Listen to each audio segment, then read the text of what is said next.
Weak tights are a player type we will encounter often in our poker careers. Generally speaking, these aren't the worst players in the world, but they're still far from good. Most often, weak tights are players who have read a book and learned some basic strategy, but aren't truly comfortable playing for real money. These players will do decently in tournaments, often cashing but never winning, but when it comes to cash game, their true nature shows, and they are about the closest thing to a pushover you'll find in this game. In terms of their stats, the VPIP and preflop raise varies from weak type player to weak type player. Generally speaking, they should have at least decent hand selection, so their VPIP will be under 20 in both full ring and short-handed situations. If their VPIP is a lot bigger than this, then they'd be more of a fish than a weak type player. Their preflop raising range will also vary from as low as 2 for the ultra weak tights who only raise premiums to 4, 5, or 6 for those who are a little more comfortable playing the game and thus raise a somewhat wider range. But what will always be consistent among weak tights is their low aggression of under 2, meaning they will be doing a lot of checking and calling rather than betting and raising. These guys are called scared money for a reason, and scared and aggressive just don't mix. So the strengths of weak tights lies in their preflop hand selection. They're very good at 2-card poker, not so much at 5-card.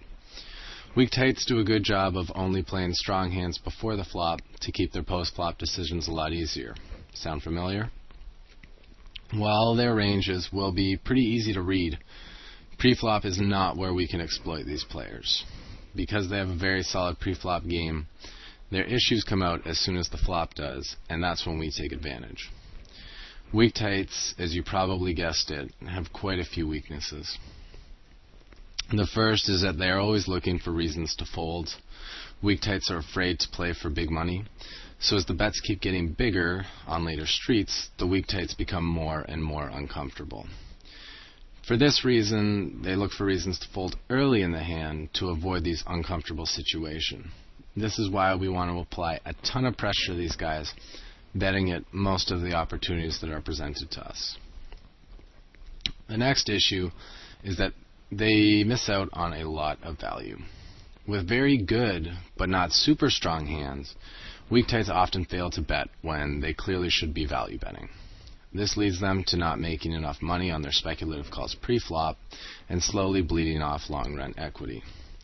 Because they're so passive, weak tights often also allow us to draw out way too cheaply at long shots like backdoor and gut shot draws. Weak tights only raise the nuts, so it'll be pretty easy for us to figure out where we're at in the hand when we're facing this opponent type. Weak tights do not do a good job at all of balancing their hands so that, they're bluffing sometimes in some spots when they usually have a hand, or mixing up their play. They're quite predictable. If a weak tight misses a board, he will give up on the hand almost 99% of the time.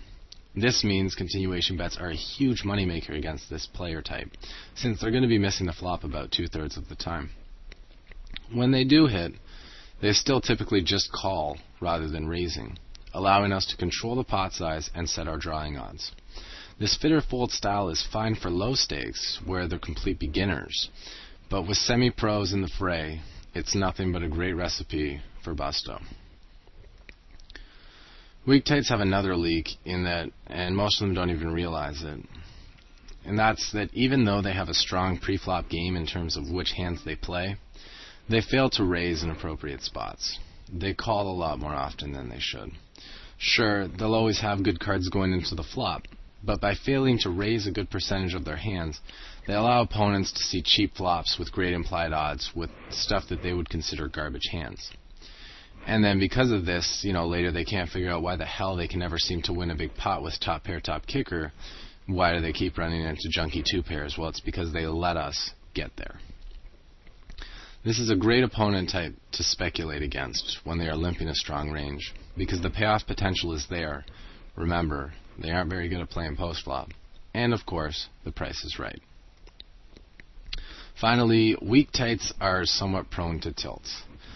I've seen it time after time A weak tight sits in a session with his great pre-flop game plan ready to go.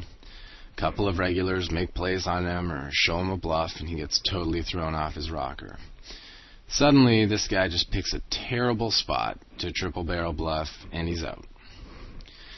Weak tights are really easy to throw off their game, and while it differs from player to player, they all have a breaking point.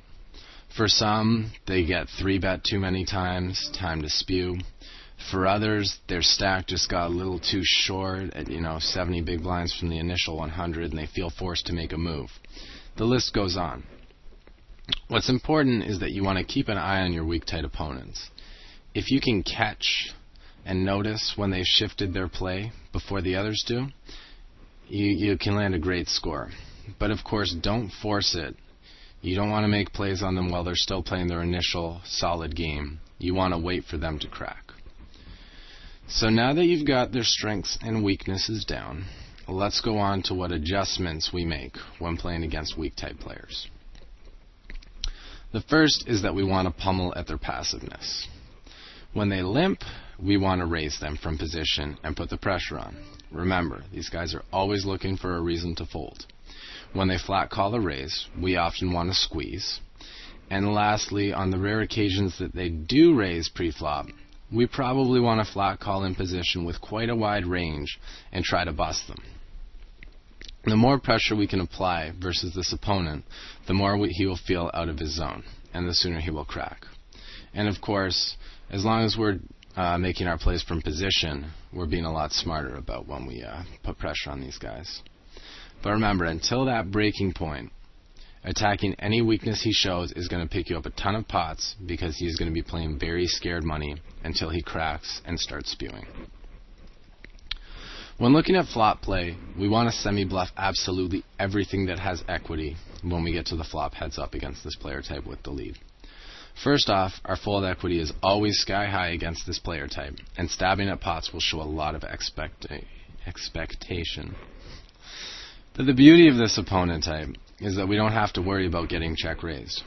Since we won't get raised, we can bet all our draws, 5 outers, gut shots, whatever, because we're both setting the price and we're also giving our opponent a chance to fold, which they'll often take. Oh, and if they do happen to check raise you on the flop, well, they've probably got the nuts, so go ahead and draw since your applied odds are again through the roof. Now, the weak type players won't always fold on the flop. Some of them even have a call one time policy, but they still always fear aggression. So what does this mean? Keep your foot on the gas pedal. If any good bluffing cards come on the turn or river, keep pounding. These opponents will always think that you have it until they hit that breaking point. So until they show an ability to fight back, keep firing on any cards that look the slightest bit scary. I mean, like overcards and draw completing cards.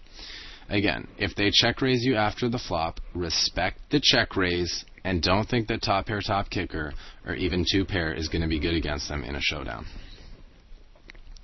Since these opponents are so rarely aggressive, we must respect their aggression. I'll try to keep it as simple as possible. If they raise before the flop, they probably have a premium hand and you should try to mine with jackpot type hands. But don't go to war unless you flop at least two pair.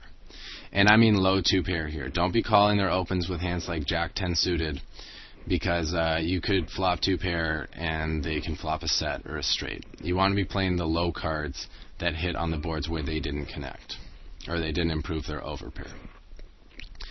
Now if they check raise the flop, they're basically saying that they can beat top pair and you should play accordingly. And finally, if they check raise the turn or river, they're saying they can beat whatever you've got.